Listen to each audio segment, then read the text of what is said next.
is boys. ভাইয়া আমি বাসে যাব তো আমার ফোনে ব্যালেন্সও নেই, তারপর টাকাও নেই, বাসে যাব, একটু যদি হেল্প করতেন, মানে 20 টাকা লাগবে আমার। থ্যাংক ইউ সো মাচ ভাইয়া, thank you.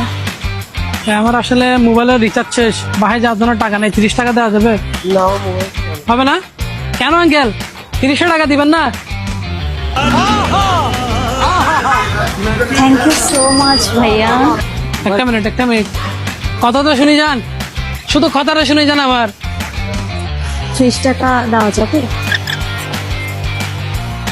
Thank you so much ভাইয়া। কথাটা শুনুন না একটু। আমার মোবাইল নাই, মোবাইল লাগবে না, আমার মোবাইল নাই। মোবাইল লাগবে না, কিছু লাগবে না। শুনেন, আমি বাসায় যাওয়ার জন্য আমাকে 30 টাকা দিবেন খালি। আমার কাছে হ্যাঁ 30 টাকা কি দেওয়া যাবে না? বাসায় যাবো যে টাকা নেই, আমার মেয়েলে দিতেন। আমার টাকা নাই। এটা হবে? হ্যাঁ হ্যাঁ sure. Thank you so much ভাইয়া। মেয়ে হলে টিকে দিতেন, কিন্তু আমি ছেলে পেতে আপনি আমার দিচ্ছেন না। কেউ দিচ্ছে না ভাই, কেউ জানা ভাই। देख लो भाई, अब लड़के ना हमारे साथ ऐसा ही होता है।